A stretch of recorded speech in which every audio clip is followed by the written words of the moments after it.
नमस्कार दोस्तों, मैं ममता भाषा दीप पर आपका स्वागत करती हूँ। आप सुन रहे हैं मुंशी प्रेमचंद्र जी द्वारा लिखी कहानी बड़े घर की बेटी। तो प्रस्तुत है। बेनी माधव सिंह गौरीपुर गांव के जमींदार और नंबरदार थे। उनके पितामह किसी समय बड़े धन धान्य संपन्न थे। गांव का पक्का तालाब और मंदिर, जिसकी अब मरम्मत भी मुश्किल थी, उन्हीं के कीर्ति स्तंभ थे। कहते हैं इस दरवाजे पर हाथी झूमता था। अब उसकी जगह एक बूढ़ी भैंस थी, जिसके शरीर में अस्थि पंजर के सिवा और कुछ न था, पर दूध शायद बहुत देती थी, क्योंकि एक न एक आदमी हाड़ी लिए उसके सिर पर सवार ही रहता था। बेनी माधव सिंह अपनी आधी से अधिक संपत्ति वकीलों को भेंट कर चुके थे। उनकी वर्तमान आय 1000 रुपये वार्षिक से अधिक न थी। ठाकुर साहब के 2 बेटे थे। बड़े का नाम श्रीकंठ सिंह था। उसने बहुत दिनों के परिश्रम और उद्योग के बाद बीए की डिग्री प्राप्त की थी। अब एक दफ्तर में नौकर था। छोटा लड़का लाल बिहारी सिंह दोहरे बदन का सजीला जवान था। भरा हुआ मुखड़ा, चौड़ी छाती, भैंस का 2 सेर ताजा दूध वह उठकर सवेरे पी जाता था। श्रीकंठ सिंह की दशा बिल्कुल विपरीत थी। इन नेत्र प्रिय गुणों को उन्होंने बीए इन्हीं 2 अक्षरों पर न्यौछावर कर दिया था। इन 2 अक्षरों ने उनके शरीर को निर्बल और चेहरे को कांतिहीन बना दिया था। इसी से वैद्यक ग्रंथों पर उनका विशेष प्रेम था। आयुर्वेदिक औषधियों पर उनका अधिक विश्वास था। शाम सवेरे उनके कमरे में प्रायः खरल की सुरीली कर्णमधुर ध्वनि सुनाई दिया करती थी। लाहौर और कलकत्ते के वैद्यों से बड़ी लिखा पढ़ी रहती थी। श्रीकंठ इस अंग्रेजी डिग्री के अधिपति होने पर भी अंग्रेजी सामाजिक प्रथाओं के विशेष प्रेमी न थे, बल्कि वे बहुधा बड़े जोर से उसकी निंदा व तिरस्कार किया करते थे। इसी से गांव में उनका बड़ा सम्मान था। दशहरे के दिनों में वह बड़े उत्साह से रामलीला में सम्मिलित होते और स्वयं किसी न किसी पात्र का पार्ट लेते थे। गौरीपुर में रामलीला के वही जन्मदाता थे। प्राचीन हिंदू सभ्यता का गुणगान उनकी धार्मिकता का प्रधान अंग था। सम्मिलित कुटुंब के तो वह एकमात्र उपासक थे। आजकल स्त्रियों को कुटुंब में मिलजुल कर रहने की जो अरुचि होती है, उसे वह जाति और देश दोनों के लिए हानिकारक समझते थे। यही कारण था कि गांव की ललनाएं उनकी निंदक थी। कोई कोई तो उन्हें अपना शत्रु समझने में भी संकोच न करती थी। स्वयं उनकी पत्नी को भी इस विषय में उनसे विरोध था। यह इसलिए नहीं कि उसे अपने सास ससुर देवर या जेठ आदि से घृणा थी, बल्कि उसका विचार था कि यदि बहुत कुछ सहने और तरह देने पर भी परिवार के साथ निर्वाह न हो सके, तो आए दिन की कलह से जीवन को नष्ट करने की अपेक्षा यही उत्तम है कि अपनी खिचड़ी अलग पकाई जाए। आनंदी एक बड़े उच्च कुल की लड़की थी। उसके बाप एक छोटी सी रियासत के तालुकेदार थे। विशाल भवन, 1 हाथी, 3 कुत्ते, बाज, बहरी, शिकरे, झाड़ फानूस, ऑनरेरी मजिस्ट्रेटी और ऋण, जो एक प्रतिष्ठित तालुकेदार के भोग्य पदार्थ हैं, सभी यहाँ विद्यमान थे। नाम था भूप सिंह। बड़े उदारचित्त और प्रतिभाशाली पुरुष थे, पर दुर्भाग्य से लड़का एक भी न था। 7 लड़कियां हुई और दैव योग से सब की सब जीवित रहीं। पहली उमंग में तो उन्होंने 3 ब्याह दिल खोल कर किए, पर 15-20 हजार रुपयों का कर्ज सिर पर हो गया तो आंखें खुली, हाथ समेट लिया। आनंदी चौथी लड़की थी। वह अपनी सब बहनों से अधिक रूपवती और गुणवती थी। इससे ठाकुर भूप सिंह उसे बहुत प्यार करते थे। सुंदर संतान को कदाचित उसके माता पिता भी अधिक चाहते हैं। ठाकुर साहब बड़े धर्म संकट में थे कि इसका विवाह कहाँ करें। न तो यही चाहते थे कि ऋण का बोझ बढ़े और न यही स्वीकार था कि उसे अपने को भाग्यहीन समझना पड़े। एक दिन श्रीकंठ उनके पास किसी चंदे का रुपया मांगने आए। शायद नागरी प्रचार का चंदा था। भूप सिंह उनके स्वभाव पर रीझ गए और धूमधाम से श्रीकंठ सिंह का आनंदी के साथ ब्याह हो गया। आनंदी अपने नए घर में आई तो यहाँ का रंग ढंग कुछ और ही देखा। जिस टीम टाम की उसे बचपन से ही आदत पड़ी हुई थी वह यहाँ नाम मात्र को भी न थी।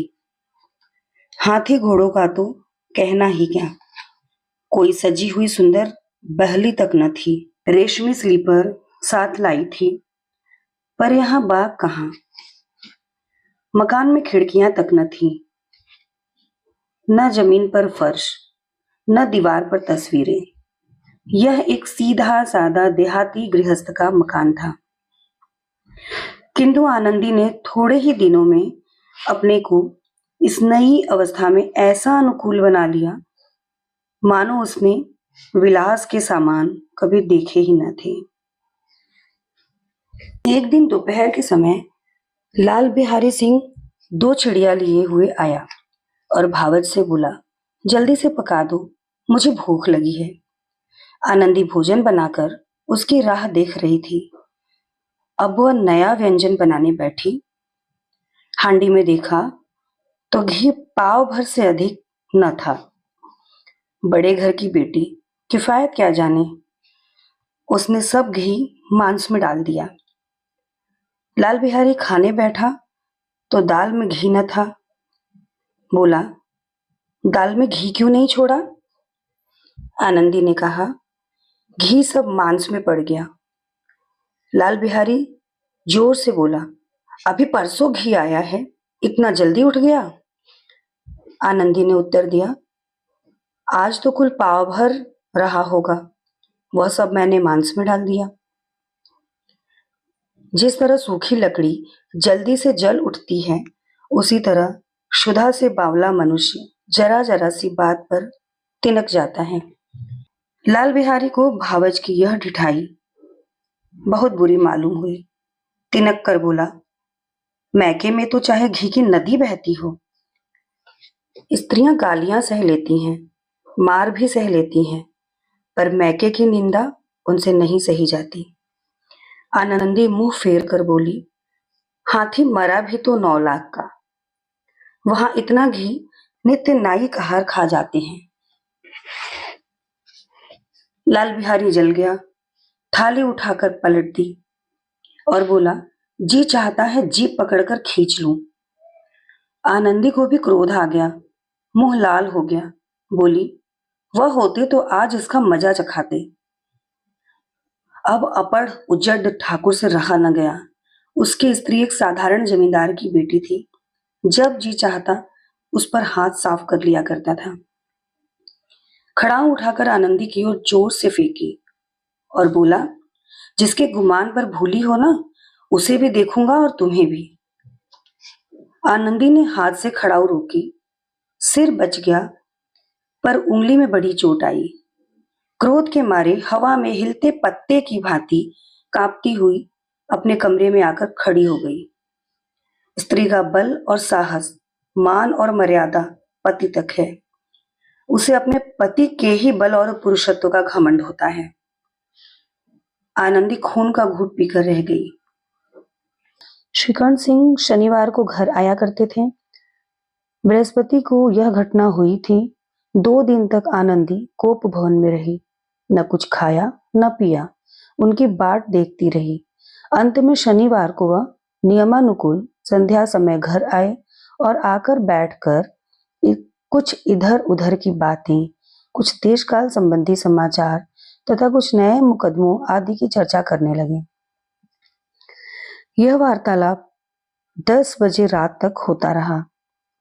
गांव के भद्र पुरुषों को इन बातों में ऐसा आनंद मिलता था कि खाने पीने की भी सुधि न रहती थी। श्रीकंठ को पिंड छुड़ाना मुश्किल हो जाता था। ये 2-3 घंटे आनंदी ने बड़े कष्ट से काटे। किसी तरह भोजन का समय आया, पंचायत उठी, एकांत हुआ तो लाल बिहारी ने कहा, भैया आप जरा भाभी को समझा दीजिएगा कि मुंह संभाल कर बातचीत किया करें, नहीं तो एक दिन अनर्थ हो जाएगा। बेनी माधव सिंह ने बेटे की ओर से साक्षी दी। हाँ, बहू बेटियों का यह स्वभाव अच्छा नहीं कि मर्दों के मुंह लगे। लाल बिहारी, वह बड़े घर की बेटी है तो हम भी कोई कुर्मी कहार नहीं है। श्रीकंठ ने चिंतित स्वर में पूछा, आखिर बात क्या हुई? लाल बिहारी ने कहा, कुछ भी नहीं, यूं ही आप उलझ पड़ी। मैके के सामने हम लोगों को कुछ समझती ही नहीं। श्रीकंठ खा पीकर आनंदी के पास गए। वह भरी बैठी थी। यह हजरत भी कुछ तीखे थे। आनंदी ने पूछा, चित्त तो प्रसन्न है? श्रीकंठ बोले, बहुत प्रसन्न है, पर तुमने आजकल घर में यह क्या उपद्रव मचा रखा है? आनंदी की त्योरियों पर बल पड़ गए। झुंझलाहट के मारे बदन में ज्वाला सी दहक उठी। बोली, जिसने तुमसे यह आग लगाई है उसे पाऊं, मुंह झुलस दूं? श्रीकंठ, इतनी गर्म क्यों होती हो? बात तो कहो। आनंदी, क्या कहूं, यह मेरे भाग्य का फेर है, नहीं तो गंवार छोकरा जिसको चपरासीगिरी करने का भी शऊर नहीं, मुझे खड़ाऊ से मारकर यूं ना करता। श्रीकंठ, सब हाल साफ साफ कहो तो मालूम हो, मुझे तो कुछ पता नहीं। आनंदी, परसों तुम्हारे लाडले भाई ने मुझसे मांस पकाने को कहा। घी हांडी में पाव भर से अधिक न था, वह सब मैंने मांस में डाल दिया। जब खाने बैठा तो कहने लगा, दाल में घी क्यों नहीं है? बस इसी पर मैके को बुरा भला कहने लगा। मुझसे न रहा गया। मैंने कहा कि वहां इतना घी तो नाई का हार खा जाते हैं और किसी को जान भी नहीं पड़ता।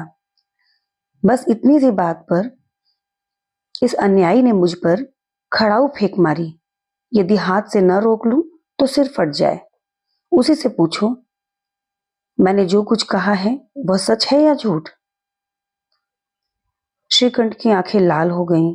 बोले, यहां तक हो गया इस छोकरे का यह साहस? आनंदी स्त्रियों के स्वभावानुसार रोने लगी, क्योंकि आंसू उनकी पलकों पर रहते हैं। श्रीकंठ बड़े धैर्यवान और शांत पुरुष थे। उन्हें कदाचित ही कभी क्रोध आता था। स्त्रियों के आंसू पुरुष की क्रोधाग्नि भड़काने में तेल का काम देते हैं। रात भर करवटें बदलते रहे। उद्विग्नता के कारण पलक तक नहीं झपकी। प्रातःकाल अपने बाप के पास जाकर बोले, दादा अब इस घर में मेरा निबाह न होगा। इस तरह की विद्रोहपूर्ण बातें कहने पर श्रीकंठ ने कितनी ही बार अपने कई मित्रों को आड़े हाथों लिया था, परंतु दुर्भाग्य आज उन्हें स्वयं वे ही बातें अपने मुंह से कहनी पड़ी। दूसरों को उपदेश देना भी कितना सहज है। बेनी माधव सिंह घबरा उठे और बोले, क्यों? श्रीकंठ, इसलिए कि मुझे भी अपनी मान प्रतिष्ठा का कुछ विचार है।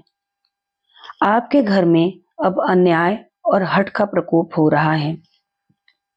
जिनको बड़ों का आदर सम्मान करना चाहिए वे उनके सिर चढ़ते हैं। मैं दूसरे का नौकर ठहरा, घर पर रहता नहीं। यहाँ मेरे पीछे स्त्रियों पर खड़ाऊ और जूतों की बौछारें होती हैं। कड़ी बात तक चिंता नहीं, कोई एक की दो कह ले, वहां तक तो मैं सह सकता हूं, किंतु यह कदापि नहीं सह सकता कि मेरे ऊपर लात घूसे पड़े और मैं दम न मारूं। बेनी माधव सिंह कुछ जवाब न दे सके। श्रीकंठ सदैव उनका आदर करते थे। उनके ऐसे तेवर देखकर एक बूढ़ा ठाकुर अवाक रह गया। केवल इतना ही बोला, बेटा तुम बुद्धिमान होकर भी ऐसी बातें करते हो। स्त्रियां इस तरह घर का नाश कर देती हैं। उनको बहुत सिर चढ़ाना अच्छा नहीं। श्रीकंठ, इतना मैं जानता हूं, आपके आशीर्वाद से ऐसा मूर्ख नहीं हूं। आप स्वयं जानते हैं कि मेरे ही समझाने बुझाने से इसी गांव में कई घर संभल गए। पर जिस स्त्री की मान प्रतिष्ठा का ईश्वर के दरबार में उत्तरदाता हूं, उसके प्रति ऐसा घोर अन्याय और पशुवत व्यवहार मुझे असह्य है। आप सच मानिए, मेरे लिए यही कुछ कम नहीं है कि लाल बिहारी को कुछ दंड नहीं देता।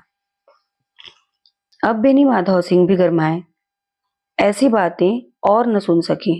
बोले, लाल बिहारी तुम्हारा भाई है, उससे जब कभी भूल चूक हो उसके कान पकड़ो। लेकिन श्रीकंठ, लाल बिहारी को मैं अपना भाई नहीं समझता। बेनी माधव सिंह, स्त्री के पीछे? श्रीकंठ, जी नहीं, उसकी क्रूरता और अविवेक के कारण। दोनों कुछ देर चुप रहे। ठाकुर साहब लड़के का क्रोध शांत करना चाहते थे, लेकिन यह नहीं स्वीकार करना चाहते थे कि लाल बिहारी ने कोई अनुचित काम किया है। इसी बीच में गांव के और कई सज्जन हुक्के चिलम के बहाने वहां आ बैठे। कई स्त्रियों ने जब यह सुना कि श्रीकंठ पत्नी के पीछे पिता से लड़ने को तैयार हैं, तो उन्हें बड़ा हर्ष हुआ। दोनों पक्षों की मधुर वाणियां सुनने के लिए उनकी आत्माएं तिलमिलाने लगी। गांव में कुछ ऐसे कुटिल मनुष्य भी थे जो इस कुल की नीतिपूर्ण गति पर मन ही मन जलते थे। वह कहा करते थे, श्रीकंठ अपने बाप से दबता है, इसलिए वह दब्बू है। उसने विद्या पढ़ी, इसलिए वह किताबों का कीड़ा है। बेनी माधव सिंह उसकी सलाह के बिना कोई काम नहीं करते। यह उनकी मूर्खता है। इन महानुभावों की शुभकामनाएं आज पूरी होती दिखाई दी। कोई हुक्का पीने के बहाने और कोई लगान की रसीद दिखाने आकर बैठ गया। बेनी माधव सिंह पुराने आदमी थे, इन भावों को ताड़ गए। उन्होंने निश्चय किया, चाहे कुछ क्यों न हो, इन द्रोहियों को ताली बजाने का अवसर न दूंगा। तुरंत कोमल शब्दों में बोली, बेटा मैं तुमसे बाहर नहीं हूं, तुम्हारा जो जी चाहे करो। अब तो लड़के से अपराध हो गया। इलाहाबाद का अनुभव रहित झल्लाया हुआ ग्रेजुएट इस बात को न समझ सका। उसे डिबेटिंग क्लब में अपनी बात पर अड़ने की आदत थी।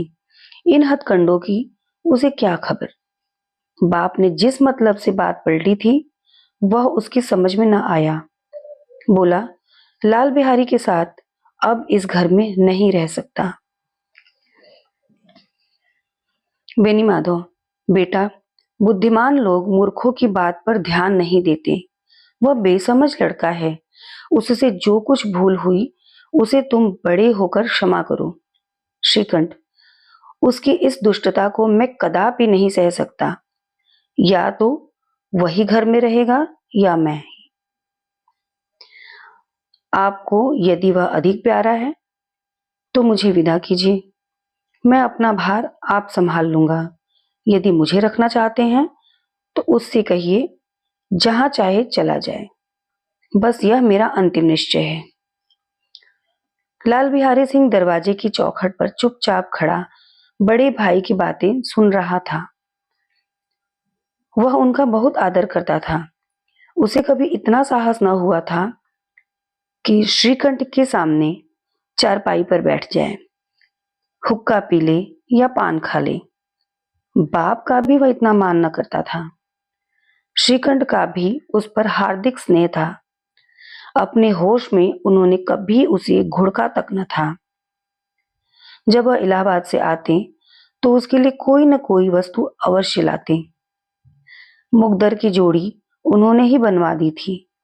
पिछले साल जब उसने अपने से ड्योढ़े जवान को नागपंचमी के दिन दंगल में पछाड़ दिया तो उन्होंने पुलकित होकर अखाड़े में ही जाकर उसे गले से लगा लिया था। 5 रुपए के पैसे लुटाए थे। ऐसे भाई के मुंह से आज ऐसी हृदय विदारक बात सुनकर लाल बिहारी को बड़ी ग्लानि हुई। वह फूट फूट कर रोने लगा। इसमें संदेह नहीं कि अपने किए पर पछता रहा था। भाई के आने से एक दिन पहले से उसकी छाती धड़कती थी कि देखूं भैया क्या कहते हैं। मैं उनके सम्मुख कैसे जाऊंगा, उनसे कैसे बोलूंगा, मेरी आंखें उनके सामने कैसे उठेंगी। उसने समझा था कि भैया मुझे बुलाकर समझा देंगे। इस आशा के विपरीत आज उन्होंने उसे निर्दयता की मूर्ति बने हुए पाया। वह मूर्ख था, परंतु उसका मन कहता था कि भैया मेरे साथ अन्याय कर रहे हैं। यदि श्रीकंठ उसे अकेले में बुलाकर 2-4 बातें कह देते, इतना ही नहीं 2-4 तमाचे भी लगा देते, तो कदाचित उसे इतना दुख न होता। पर भाई का यह कहना कि अब मैं उसकी सूरत नहीं देखना चाहता, लाल बिहारी से सहा न गया। वह रोता हुआ घर आया, कोठरी में जाकर कपड़े पहने, आंखें पोंछी, जिससे कोई यह न समझे कि रोता था। तब आनंदी के द्वार पर आकर बोला, भाभी, भैया ने निश्चय किया है कि वह मेरे साथ इस घर में न रहेंगे। अब वह मेरा मुंह नहीं देखना चाहती, इसलिए अब मैं जाता हूं। उन्हें फिर मुंह न दिखाऊंगा। मुझसे जो कुछ अपराध हुआ उसे क्षमा करना। यह कहते कहते लाल बिहारी का गला भर गया। जिस समय लाल बिहारी सिंह सिर झुकाए आनंदी के द्वार पर खड़ा था, उसी समय श्रीकंठ सिंह आंखें लाल किए बाहर से आए। भाई को खड़ा देखा तो घृणा से आंखें फेर ली और कतरा कर निकल गए, मानो उसकी परछाई से दूर भागते हों। आनंदी ने लाल बिहारी की शिकायत तो की थी, लेकिन अब मन में पछता रही थी। वह स्वभाव से ही दयावती थी। उसे इसका तनिक भी ध्यान न था कि बात इतनी बढ़ जाएगी। वह मन में अपने पति पर झुंझला रही थी कि यह इतने गर्म क्यों होते हैं। उस पर यह भय भी लगा हुआ था कि कहीं मुझसे इलाहाबाद चलने को कहें तो मैं क्या करूंगी। इस बीच में जब उसने लाल बिहारी को दरवाजे पर खड़े यह कहते सुना कि अब मैं जाता हूं, मुझसे जो कुछ अपराध हुआ क्षमा करना, तो उसका रहा सहा क्रोध भी पानी हो गया। वह रोने लगी। मन का मैल धोने के लिए नयन जल से उपयुक्त और कोई वस्तु नहीं है। श्रीकंठ को देखकर आनंदी ने कहा, लाला बाहर खड़े बहुत रो रहे हैं। श्रीकंठ, तो मैं क्या करूं? आनंदी, भीतर बुला लो। मेरे जीभ में आग लगे। मैंने कहां से यह झगड़ा उठाया? श्रीकंठ, मैं न बुलाऊंगा। आनंदी, पछताओगे। उन्हें बहुत ग्लानि हो गई है, ऐसा न हो कहीं चल दें। श्रीकंठ न उठे। इतने में लाल बिहारी ने फिर कहा, भाभी, भैया से मेरा प्रणाम कह दो। वह मेरा मुंह नहीं देखना चाहते, इसलिए मैं भी अपना मुंह उन्हें न दिखाऊंगा। लाल बिहारी इतना कहकर लौट पड़ा और शीघ्रता से दरवाजे की ओर बढ़ा। अंत में आनंदी कमरे से निकली और हाथ पकड़ लिया। लाल बिहारी ने पीछे फिरकर देखा और आंखों में आंसू भरे बोला, मुझे जाने दो। आनंदी, कहाँ जाते हो? लाल बिहारी, जहां कोई मेरा मुंह न देखे। आनंदी, मैं न जाने दूंगी। लाल बिहारी, मैं तुम लोगों के साथ रहने योग्य नहीं हूं। आनंदी, तुम्हें मेरी सौगंध, अब एक पग भी आगे न बढ़ना। लाल बिहारी, जब तक मुझे यह मालूम न हो जाए कि भैया का मन मेरी तरफ से साफ हो गया है, तब तक मैं इस घर में कदापि न रहूंगा। आनंदी, मैं ईश्वर को साक्षी देकर कहती हूं कि तुम्हारी ओर से मेरे मन में तनिक भी मैल नहीं है। अब श्रीकंठ का हृदय भी पिघला। उन्होंने बाहर आकर लाल बिहारी को गले लगा लिया। दोनों भाई खूब फूट फूट कर रोए। लाल बिहारी ने सिसकते हुए कहा, भैया अब कभी मत कहना कि मैं तुम्हारा मुख न देखूंगा। इसके सिवा आप जो दंड देंगे मैं सहर्ष स्वीकार करूंगा। श्रीकंठ ने कांपते हुए स्वर में कहा, लल्लू इन बातों को बिल्कुल भूल जाओ। ईश्वर चाहेगा तो फिर ऐसा अवसर ना आवेगा। बेनी माधव सिंह बाहर से आ रहे थे। दोनों भाइयों को गले मिलते देखकर आनंद से पुलकित हो गए। बोल उठे, बड़े घर की बेटियां ऐसी ही होती हैं, बिगड़ता हुआ काम बना लेती हैं। गांव में जिसने वृतांत सुना उसी ने इन शब्दों में आनंदी की उदारता को सराहा। बड़े घर की बेटियां ऐसी ही होती हैं। अगर कहानी पसंद आए तो लाइक जरूर करें। धन्यवाद।